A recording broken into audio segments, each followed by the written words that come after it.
বন্ধুরে আমার, হৃদয়ের জানালা খুলে শুনুন, মনে রাখবেন আমার ওয়াজগুলো একটা একটা করে ছোট্ট ছোট্ট করে হাদিসগুলো বলছি। একজন 1 বিঘা জায়গা দখল করলো, 7টা পৃথিবী তার গলায় বন্ধ ঝুলে গেল।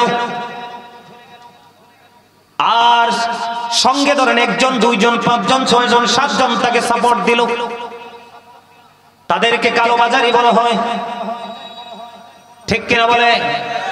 বন্ধুরে আমার, ওই কালো কালো মানুষগুলো সম্পর্কে আমার নবী বলেছেন, যিনি ভোগ দখল করতেছে তার গলায় 7টা পৃথিবী অলরেডি ঝুলে গেল। এই জন্য আগেই বলেছি, আল্লাহ বলেছেন 7টা পৃথিবী বোঝা বহন করে বইতে হবে। লা ইয়ামুতু, পিপল উইল নট ডাই, দেখতে মানুষ মরতে পারবে না। ফিহা ওয়ালা ইয়াহইয়া, আল্লাহ বলেছেন people will not be able to live, দেখতে মানুষ বাঁচতেও পারবে না। আল্লাহ বলেছেন ওয়াহুমান হাবিয়িবিন, people will not be able to escape, দেখতে সেদিন মানুষ পালাতেও পারবে না। আপনারা শুধু মনে রাখবেন, বলে হুজুর আপনারা ওই পাপী মানুষগুলো জালেমদের খাবার কি বরাদ্দ আছে বলবেন, এটা একটু মনে করবেন। আমি কিন্তু আজের এখনো পর্যন্ত মাঝামাঝিও যাইতে পারিনি, আমি আস্তে আস্তে আপনাদেরকে নিয়ে যাব। বিশেষ করে বলতে চেয়েছিলাম, যুবক তোমরা যারা এত হাজার হাজার যুবকের মধ্যে তোমরা বসে আছো, আল্লাহ রাব্বুল আলামিন আল্লাহর হাবিবকে বলে দিয়েছেন, হাবিব আপনি জানিয়ে দেন, যেই যুবকগুলো যৌবন কালটাকে রং তামাশায় মাতায়নি, আমি আল্লাহর জিকির করেছি, আমি আল্লাহকে ভয় করেছে, সদা সর্বদা আমার শরণে ব্যস্ত ছিল, হাবিব আপনি জানিয়ে দেন, কাল কিয়ামতের দিন আমার আরশের ছায়া ছাড়া আর কোনো কিছুই থাকবে না। কারণ আল্লাহ সূরা ইনফিতরের মধ্যে একবারে বন্ধ ইনশিওর করে দিয়েছেন। আল্লাহ বলেছেন, ইদাস সামাউ ফাতারাত ওয়া ইদাল কাওয়াকিবু ইনতাসারাত ওয়া ইদাল বিহারু ফুজ্জিরাত ওয়া ইদাল কুবুরু বু'সিরাত আলিমাত নাফসুম মা কদ্দামাত ওয়া আখখারাত। জোরে জোরে বলুন আল্লাহু আকবার। কিয়ামতের দিন কি হবে জানেন? মূল ভাষাটা আমি বলছি, আকাশটা ভেঙে চুরমার হয়ে যাবে, তারকাগুলো ঝরে ঝরে পড়বে, সমুদ্র উদ্বেলিত হয়ে যাবে রে, কবরটা তখনই বন্ধু ওপেন করে দেওয়া হবে। বন্ধু তোমার জীবনে কি করেছো আর কি করোনি সব তোমার চোখের সামনে থাকবে রে বন্ধু। পালাতেও পারবা না, মরতেও পারবা না, বাঁচতেও পারবা না। সেই ভয়ঙ্কর লগ্নে তোমার যুবক যারা, তোমাদের জন্য স্পেশাল নিয়ামত হলো যুবক। আল্লাহ রাব্বুল আলামিন বলে দিয়েছেন, তাদেরকে আমি সেই কঠিন বিপদের দিনে আমি আল্লাহর আরশের নিচে তাদেরকে জায়গা দিব। সুবহানাল্লাহ। কি দিবে? এটা কি সহজ বিষয়? এই দিক দিয়ে নবীজি কি বলেছেন হাদিস শরীফে? ওই সমস্ত যুবকদের জন্য আমার নবী বলেছেন, আল হাসান ওয়াল হুসাইন সাইয়্যিদা শাবাবি আহলিল জান্নাহ। আমার নবী বলেছেন, ইমাম Hasan and Husain are the leader of younger people in জান্নাহ। যুবকের দল,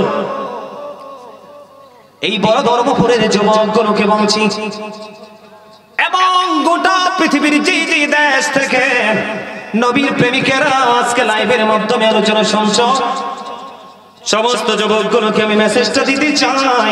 আমার নবী বলে দিয়েছেন, ওই যুবকগুলোর রিসিপশনে দাঁড়িয়ে থাকবে ইমাম হাসান হুসাইন, 2 ভাই, জান্নাতি লিডার হবে।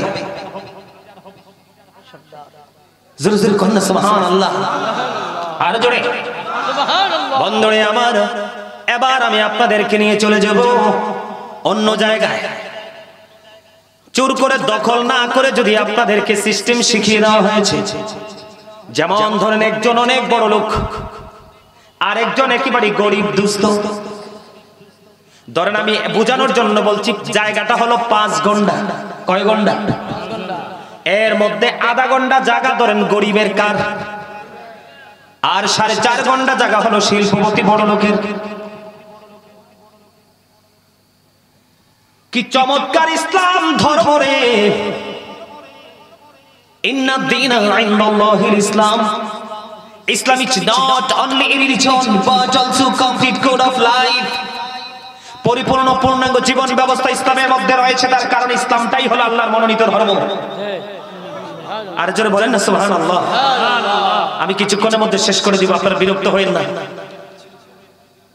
বন্ধুরে আমার, আমাদেরকে শিখিয়ে দেওয়া হয়েছে তুমি তো অনেক ধনী, তুমি যখন 10 তলা 20 তলা বাড়ি বানাবা, তোমার পাশেই কিন্তু একজন মিসকিন দুস্থ মানুষ বসবাস করে, তার জায়গার এরিয়া মাত্র আধা গন্ডা।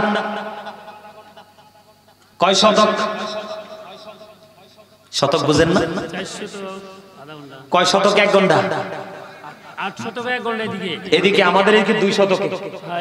শহর সিস্টেমে যায়। আচ্ছা, আপনাদের এদিকে 4 শতক। আমাদের এদিকে আবার আছে 6 শতকে। তার মানে আমি বলি আপনাদেরকে হাফ করেন, অর্ধেক করেন।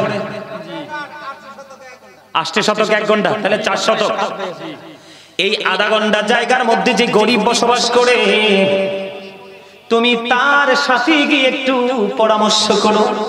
নবী গো, কেন গো তার সাথে পরামর্শ করব? আমার নবী বলেছেন, তুমি বাড়ি বানাবে 20 তলা, তোমার সুবিধাটা যেমন স্থায়ী হবে, যদি অসুবিধা হয় রে, ওই গরিবের অসুবিধাটাও তোমার বাড়ির জন্য স্থায়ী হয়ে যাবে। এই জন্য তুমি যখন বড় বাড়ি বানাবা, ওই গরিবের সাথে একটু প্ল্যান করে, একটু পরামর্শ করো, এইভাবে বাড়িটা বানাবো, তোমার কোনো অসুবিধা হবে কিনা। যদি হয়, তুমি তার এবং তোমার সুবিধার মধ্য দিয়ে বাড়িটা বানাও। আজকে আমরা সেই জায়গায় আসিনি, সেই জায়গায় নাই রে বন্ধু। হযরত আবু হুরায়রা রাদিয়াল্লাহু তাআলা আনহু থেকে হাদিস কেন বর্ণিত, আপনার আমার প্রাণের নবী বললেন সাহাবায়ে কেরামদেরকে, তোমরা বলো তো গরিব কারা, মিসকিন কারা? এবার সাহাবায়ে কেরাম বললেন, ইয়া রাসূলুল্লাহ, যাদের টাকা নাই, পয়সা নাই, ধন নাই, দৌলত নাই, তারাই তো গরিব। আমার নবী বললেন, না না, তারা গরিব না রে। তাহলে কে গো নবী গরিব? আমার নবী বললেন, ওরা হলো প্রকৃত গরিব, ওরা হলো প্রকৃত মিসকিন। কে গো নবী? ওরা হলো দুনিয়া থেকে অনেক নামাজ, রোজা, হজ, যাকাত, দান, সদকার সওয়াব নিয়ে আসবে, কিন্তু পৃথিবীতে এত অন্যায় তারা করেছে। যেমন ধরেন, একজনের বদনাম করেছে, সমাজের মধ্যে 2 পরিবারে ঝগড়া হয় না, 1 কাপ চা খেয়ে 1 কাপ ঘোষ, 500 টাকা 1000 টাকা নিয়ে এই জনের বাড়ির আঙ্গিনা আরেকজনকে ভাগ করে দিছে। আবার যিনি অন্যায় করেনি, তারপর অন্যায়ের বোঝা বইছে, ইনি প্রতিবাদ করার পরে ওনার গালে একটা জোরে থাপ্পড় বসিয়ে দিয়েছে এবং সাথে সাথে তাকে গালিও দিয়েছে। এরকম আছে না নাই? আবার জোর করে তার মাঠ থেকে সোনালী ফসল বা গাছ বা ফল চুরি করে কেটে নিয়ে এসেছে। আছে না নাই? আমার নবী বলেছেন, তারা অনেক নেক আমল নিয়ে যাবে রে, যাওয়ার পরে যাকে চট দিয়েছে তাকে নেক দিয়ে ঋণ পরিশোধ করতে হবে, যাকে বকা দিয়েছে তাকে নেক দিয়ে পরিশোধ করতে হবে। ওই যে একটু আগে বলেছে, একটা ডালার হক যদি পাও না হো, এটা বর্তমানে বাংলাদেশের জন্য একেবারে নাথিং একটা হক। আল্লাহর হাবিব বলেছেন, এটাকে ছোট মনে করো না, কারণ এই হক যদি কেউ পাও না থাকে, তাহলে তোমাকে জাহান্নামে যেতে হবে। নাউজুবিল্লাহ, জোরে জোরে বলেন না। বন্ধু, এমনি করে করে কাউকে চট দিয়েছে, এমনি করে করে আপনারা বুঝে নেবেন বাকিটা। একটা একটা করে বন্ধু নেকগুলো সবগুলো দিয়ে দিল, তার আমল নামায় আর কিছু নাই, কিন্তু এখনো পাওনাদার বাকি রয়ে গেছে। হুজুর কি করব গো? আমার নবী বলে দিয়েছে, উম্মত এখনো সময় আছে, তোমরা সাবধান হয়ে যাও। যার হক তুমি চুরি করে এনেছো তারটা ফেরত দিয়ে দাও, ডাকাতি করে এনেছো তারটা ফেরত দিয়ে দাও, বন্ধু জোর করে এনেছো তাকে দখল ছেড়ে দাও। কারণ হলো তোমার এখনো পাওনা বাকি আছে, কিন্তু নেক নাই। কি নাই? এখনো কিন্তু তোমার নেক আমল নাই, নেক আমল সব শেষ হয়ে গেছে। এখন ফয়সালা হবে কেমন? আমার নবী জানিয়ে দিয়েছেন, ফয়সালা হবে এমন রে, তোমার কাছে নেক নাই তো কি হয়েছে, যাকে তুমি দিতে হবে তার কাছ থেকে ওই পরিমাণ পাপ নিয়ে আসো। আমার নবী বলেছেন, এর চেয়ে বড় গরিব আর তো কেউ হতে পারে না। জোরে জোরে বলুন না, নাউজুবিল্লাহ। আর জোরে বলেন নাউজুবিল্লাহ। নাউজুবিল্লাহ। আপনাদের সমাজে সব মানুষ মনে হয় জান্নাতের টিকিট পেয়ে গেছে। কি মিজান ভাই? জি না, জি আরে না। পাইছে, জি না। জান্নাতের টিকিটও পাইছে, আবার ঘরের দরজাটাও অনেক শক্ত। আজরাইল আসতে পারবে না। আজরাইল আসলে 20 লাখ টাকার চেক দিয়ে দিবি। আজরাইল টাইমটা একটু বাড়াও না। আজরাইল বলবে চর চিনো চর, just time, no complain, no argument. ঠিক কি না বলো? কি মনে করছে? কাগজ কাট কাড়ি ঘুড়ি বানাकर उड़ाता है आसमान में, घुड़ी बेचारा क्या करेगा রশি মাওলাকাত में।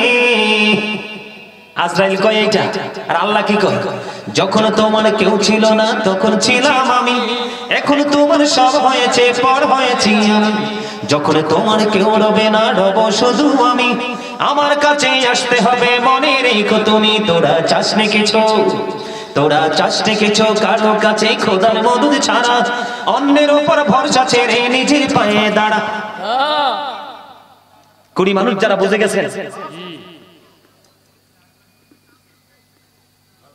বন্ধুরে আমার, এই দেহটা হলো কাগজের ঘুড়ির মতো, আত্মাটা হইল রশির মতো, নাটাই হলো আজরাইল, আর মালিক হলো আপনার আমার মাওলা। ঠিক না? পাওয়ার তো দেখান, পাওয়ারটা যে কোথায় সীমাবদ্ধ এটাই তো আমরা জানি না। আর জোরে, আপনাদের সমাজে গোশ খাইয়া বিচার করেনি?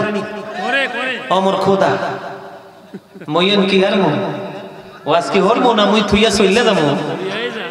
চললেই যাইতা। না, করিয়াই যান, ওয়াজ করিয়াই যান। আমরা শুনতে চাই। কি